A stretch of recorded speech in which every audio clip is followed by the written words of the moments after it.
السلام علیکم، کیسے ہیں آپ سب لوگ؟ آئی ہوپ کہ سب ٹھیک ہوں گے، جہاں ہوں گے خوش ہوں گے۔ سٹوری سنانے سے پہلے آپ سے ریکویسٹ ہے کہ اگر ویڈیو اچھی لگا کرے تو اس کو like and share and comment ضرور کیا کریں تاکہ چینل گرو کر سکے۔ آپ کی sharing and like and comments بہت میٹر کرتا ہے۔ آج کی پہلی سٹوری ایک سبسکرائبر نے بھیجی ہے جنہوں نے اپنا نام نہیں بتایا، لیکن انہوں نے خوشاب سے یہ سٹوری سینڈ کی ہے۔ آئے میں آپ کو انہی کی زبانی سناتی ہوں۔ یہ واقعہ میری زندگی کا سچا واقعہ ہے جو میرے ساتھ ہی پیش آیا۔ میں 3 بھائیوں کے بعد پیدا ہوئی، اس لیے ان کے ساتھ کھیلتے کودتے ہی جوان ہوئی، اور زیادہ تر عادتیں مجھ میں لڑکوں والی ہی تھیں۔ میرے اندر ایک خوبی کہیں یا خامی کہیں، کیونکہ میں بہت نڈر اور بہادر تھی، جو دل میں آتا وہ کر گزرتی، اور اس وجہ سے مجھے میری امی سے اکثر بہت زیادہ ڈانٹ پڑتی تھی۔ میرا پروفیشن ٹیچنگ ہے، اور میری فرسٹ اپائنٹمنٹ شہر سے کافی دور ایک دیہات بلکہ دور پہاڑوں پر ہوئی۔ اسکول سے روڈ ہمیں کافی دیر واک کر کے آنا پڑتا تھا۔ ایک دن اپنی فرینڈز کے ساتھ میں نے دوڑ لگائی اور ان سب کو پیچھے چھوڑتی ہوئی روڈ تک پہنچ گئی۔ روڈ بھی کوئی اتنا مصروف نہیں ہوتا تھا۔ روڈ کے کنارے ایک بہت پرانا اور ویران قبرستان تھا، قبرستان جس کے ارد گرد 4 دیواری بنی ہوئی تھی اور ایک پرانا سا دروازہ تھا۔ میرے دل میں آیا کہ اس قبرستان کو آج دیکھا جائے۔ میں اندر گئی تو بہت پرانی قبریں بنی ہوئی تھیں، گھنے درختوں کا جھنڈ تھا اور دن کے وقت بھی رات کا سا سما تھا۔ قبرستان کے درمیان ایک کھائی تھی۔ میں اسے دیکھنے کو نیچے جھانکنے لگی تو مجھے ایک کالے کپڑوں میں سایہ اپنی طرف آتا نظر آیا۔ میں پلٹ کر بھاگی اور ایک ٹوٹی قبر میں میرا پاؤں پھنسا۔ پھر میں منہ کے بل گری اور بے ہوش ہو گئی۔ پھر جب مجھے ہوش آیا تو میری فرینڈز مجھ پر پانی چھڑک رہی تھیں۔ ہوش میں آنے پر ان سب نے مجھے خوب باتیں سنائیں کہ اتنے ویران قبرستان میں جانے کی کیا ضرورت تھی، لوگ اس کے باہر سے بھی گزرتے ہوئے ڈرتے ہیں۔ خیر، میں اسکول سے واپسی پر اپنے گھر پہنچی تو مجھے بہت تیز بخار ہو گیا تھا۔ میری امی بہت پریشان ہوئیں تو میں نے تھکن کا بہانہ بنایا اور ان سے اصل واقعہ چھپا دیا کہ مجھے سخت ڈانٹ پڑے گی۔ اس کے بعد اکثر میں رات میں سوتی تو مجھے ایسا لگتا کہ کچھ جیسے کوئی میرا گلا گھونٹ رہا ہے۔ میں آیت الکرسی پڑھتی تو ٹھیک ہو جاتی۔ ہمارے علاقے میں کیونکہ سخت سردی پڑتی ہے، ہم اکثر 2 رضائیاں یا بھاری کمبل اوڑھ کر سوتے ہیں تاکہ شدید سردی سے بچا جا سکے۔ تو کچھ دن سے مجھے رضائی اور کمبل کا وزن کچھ زیادہ ہی محسوس ہوتا تھا۔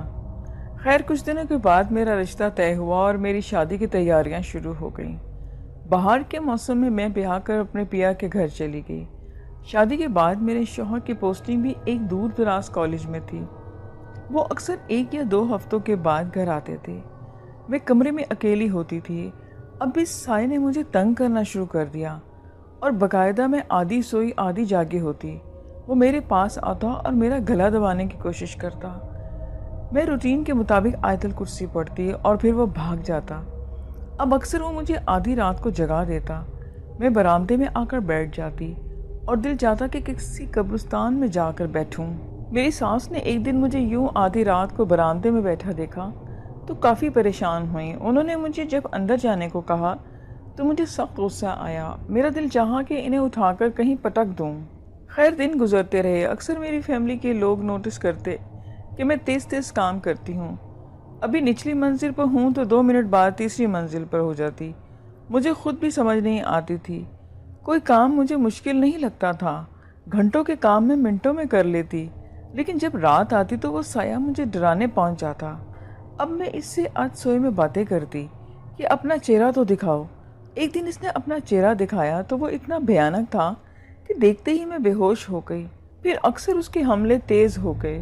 وہ میرا گلا گھونٹنے لگ جاتا۔ میں اس سے کہتی کہ اللہ کے کلام سے میں تمہیں شکست دوں گی، لیکن وہ کہے لگاتا ہوا غائب ہو جاتا۔ اب مسلسل مجھے نیند نہیں آتی، جس کی وجہ سے میری صحت خراب ہونے لگی اور مجھے اپنے سر اور کندھوں پر بوجھ محسوس ہوتا۔ میری بھوک ختم ہوتی جا رہی تھی۔ جب میرے شوہر ویکنڈ پر آئے تو میری حالت دیکھ کر بہت پریشان ہو گئے۔ اب میں نے سوچا کہ اصل حقیقت انہیں بتا دینی چاہیے۔ جب میں نے انہیں سارا واقعہ سنایا تو انہوں نے مجھے بہت ڈانٹا کہ 3 سال سے تم یہ تکلیف برداشت کر رہی ہو اور تم نے بتایا کیوں نہیں۔ خیر، وہ مجھے ایک بزرگ پروفیسر کے پاس لے کر گئے۔ انہوں نے قرآن کی آیات کا ورد شروع کیا تو مجھے ان پر سخت غصہ آنے لگا۔ دل چاہ رہا تھا کہ ان کو اٹھا کر پٹک دوں۔ وہ قرآنی آیات پڑھتے جاتے اور پانی مجھ پر چھڑکتے جاتے آہستہ آہستہ میں ارد گرد سے بے خبر ہونے لگی اور میں پھر بے ہوش ہو گئی۔ تھوڑی دیر بعد جب ہوش آیا تو انہوں نے بتایا کہ کچھ سال پہلے جو آپ قبرستان میں گئی تھیں، ایک سایہ آپ سے اس وقت چمٹ گیا تھا اور آپ کی ہمت ہے کہ اتنا عرصہ آپ تکلیف اٹھاتی رہیں۔ اگر آپ مزید نہ آتی تو ایک دن یہ آپ کو جان سے مار دیتا۔ انہوں نے مجھے پانی پر کچھ پڑھ کر دیا اور قرآن آیات دم کر کے دی جو مجھے کچھ دن پینی تھی۔ میں واپس اپنے گھر آ گئی۔ 2-3 دن میرا دل اداس رہا، ایسا لگتا تھا کہ جیسے کوئی مجھ سے بچھڑ گیا ہے، لیکن اس کے بعد میں صحت یاب ہونے لگی۔ مجھے وقت پر نیند آنے لگی اور بھوک بھی لگتی، اور میرے کندھوں اور سر پر درد اور بوجھ ختم ہو گیا۔ میں اپنی حقیقی زندگی میں واپس آ گئی ہوں۔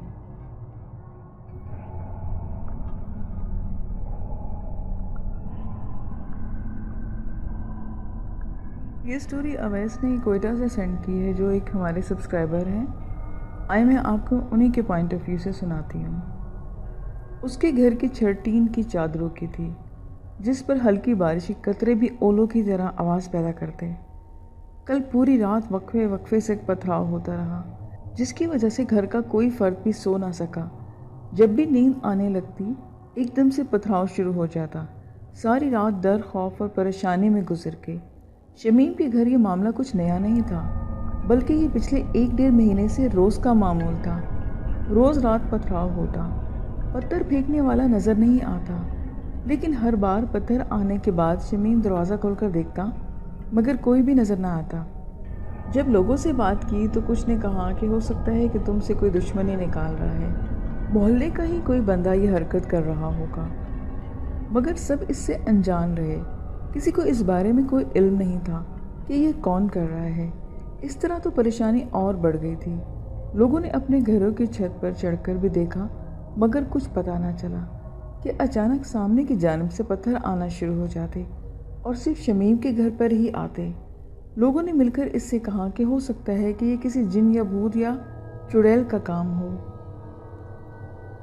مگر شمیم نے یہ خیال ریفیوز کر دیا۔ مگر جب اس نے دیکھا کہ یہ مسئلہ حل نہیں ہو رہا تو اس نے علاقے کے موجود ایک بابا سے رابطہ کیا۔ ایک دن وہ شمسی بابا کے آستانے پر پہنچا اور گھر کے مسئلے پر بات کی۔ بابا نے اپنا حساب لگا کر بتایا کہ یہ تو بہت طاقتور ہیں اور تمہارے پیچھے پڑ گئے ہیں، اس لیے ہمیں چلہ کاٹنا پڑے گا اور کچھ سامان چاہیے ہوگا۔ مجھے یہ لا کر دو کہ تمہیں عمل کروں گا۔ 40 دن تک قبرستان میں جا کر رات کو پڑھائی کرنی پڑے گی، جب جا کر یہ مسئلہ حل ہوگا۔ شمیم ایک بہت ہی غریب مزدور آدمی تھا۔ اس نے کچی آبادی میں بڑی مشکل سے گھر لیا تھا۔ اس کی فائنینشیل کنڈیشن ہی بہت خراب تھی، مگر اس نے پریشانی کے بچنے کے لیے کچھ قرض لیا اور شمسی بابا کے چلہ کے لیے سب چیزیں لا کر دیں۔ پھر بابا نے اس کو کہا کہ تم 40 دن کے بعد ہی میرے پاس آنا، ہم چلہ کاٹ کر عمل مکمل کریں گے تو اس کا حل نکلے گا۔ جس دن شمیم شمسی بابا کو سامان دے کر آیا، اس کے دوسرے دن ہی پتھراؤ میں اضافہ ہو گیا۔ اب دن میں بھی کبھی کبھی پتھر آ جاتے تھے، مگر اتنے دنوں سے پتھر مارے جا رہے تھے جس پہ کوئی بھی پتھر نہیں ملتا۔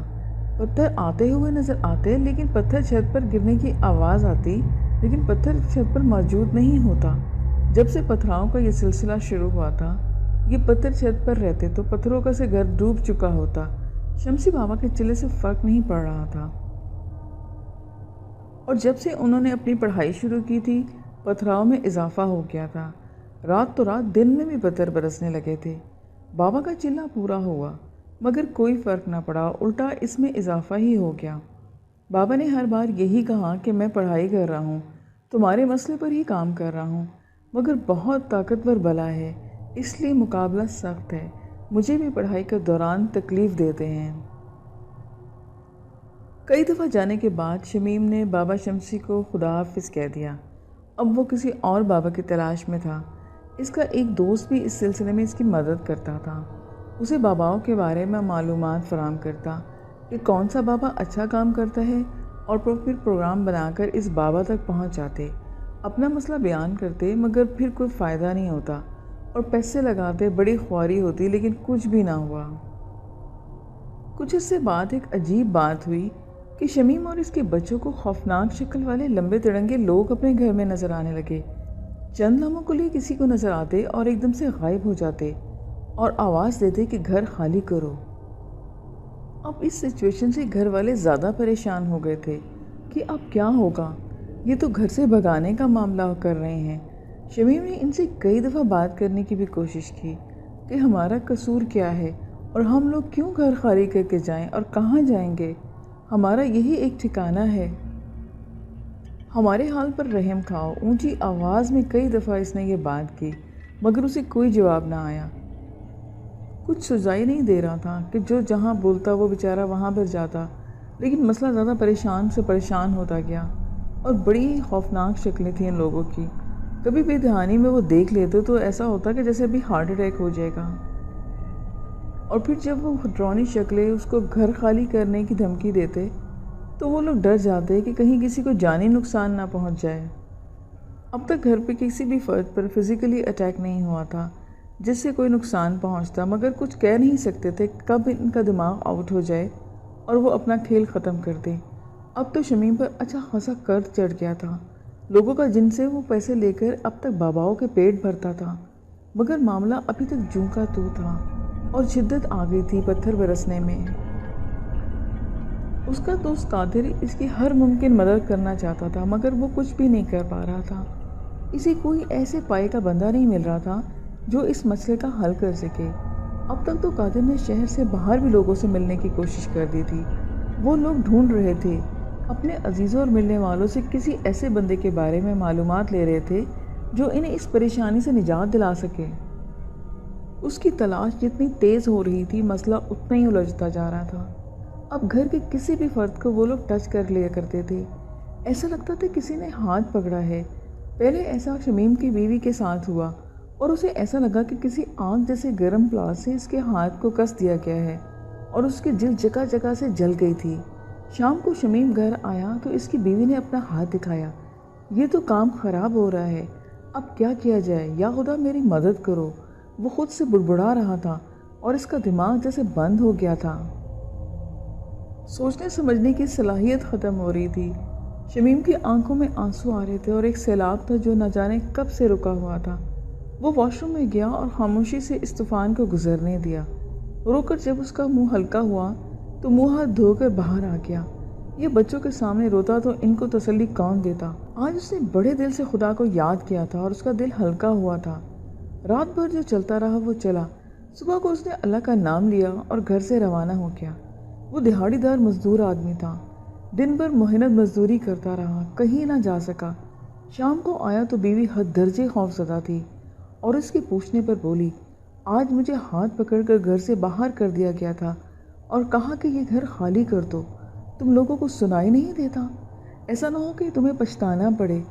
دوپہر کو ارشد کو بھی باہر کر دیا گیا تھا اور وہ سب سے روئے جا رہا ہے اور بہت ڈرا ہوا ہے۔ ہم لوگ سب گھر سے باہر تھے، کچھ دیر پہلے تو ہمت کر کے اندر آئے۔ اس کی بیوی نے دن بھر کی ساری داستان اسے سنائی۔ شمیم یہ سب سن کر پریشان ہوا اور جلد آنے کا کہہ کر باہر چلا گیا۔ وہ باہر جا رہا تھا اور کسی معجزے کے انتظار میں بس روئے جا رہا تھا کہ اچانک اسے ایک جاننے والا مل گیا۔ حمید اس کے ساتھ بہت پہلے کام کرتا تھا۔ اس کو بھی شمیم کے ساتھ ہوئے مسئلے کا پتہ تھا۔ اس نے پوچھا کہ شمیم بھائی کہاں جا رہے ہو؟ تو شمیم نے روتے ہوئے آج جو ہوا وہ ساری بات اس کو بتا دی۔ حمید نے اسے تسلی دی اور کہا، چلو ایک بابا سے ملتے ہیں، زبردست قسم کے لگتے ہیں، مگر کام میں ان کی گرفت بہت زبردست ہے، پکا کام کرتے ہیں۔ میرے ایک دوست نے ان سے ایک دفعہ کام کروایا تھا، وہ لوہا لاٹ کا کام کیا کرتا تھا تو وہ بابا کو دعائیں دیتا ہے، بابا کوئی پیسے بھی نہیں لیتے۔ چلو چلتے ہیں، حمید نے اسے دھکیلتے ہوئے کہا۔ چلو بھائی، شاید ان کے ذریعے میرا کوئی مسئلہ حل ہو جائے، شمیم نے تیز قدموں سے چلتے ہوئے کہا۔ دونوں جلدی میں تھے اور چند منٹ میں ہی بابا کے پاس پہنچ گئے۔ وہ عام انسان تھے، کوئی پگڑی وغیرہ کوئی بھی تسبیح ان کے ہاتھ میں نہیں تھی، نہ ہی کوئی انگوٹھی تھی اور نہ ہی کوئی چھڑی پکڑے ہوئے تھے۔ بس وہ ایک دکان کے باہر فرش پر بیٹھے ہوئے تھے۔ سلام دعا کے بعد شمیم نے اپنا سارا مسئلہ ان کو بیان کیا اور ان کے جواب کے انتظار میں بیٹھ گیا۔ انہوں نے ایک تسبیح پکڑی اور شمیم پر دم کیا اور کہا کہ پریشان ہونے کی ضرورت نہیں ہے، اللہ نے تم پر فضل کیا ہے، اب سب ختم ہو جائے گا، مجھے یہ بات کل بتانا۔ یہ کہہ کر بابا نے انہیں جانے کا اشارہ کیا۔ شمیم نے اپنے دوست حمید سے کہا کہ بھائی انہوں نے تو کوئی تعویذ بھی نہیں دیا اور کام کیسے ہو گیا؟ وہ بولا کہ کوئی فکر کی بات نہیں ہے، بابا بہت پہنچے ہوئے ہیں، دیکھنا ضرور فرق پڑے گا۔ شمیم کو پریشان دیکھ کر حمید اسے چھوڑنے گھر تک گیا۔ رات کو خاموشی رہی، کوئی شور شرابہ اور کوئی پتھراؤ نہیں ہوا۔ شمیم کو یقین نہیں آ رہا تھا کہ 5 گھنٹے ہی گزرے ہیں اور کوئی پتھر بھی نہیں آیا۔ وہ لوگ رات سکون سے سوئے۔ شمیم کی تو خوشی کا کوئی ٹھکانہ ہی نہ تھا۔ اس کے بیوی اور بچے بھی بہت خوش تھے اور بابا کو دعائیں دے رہے تھے۔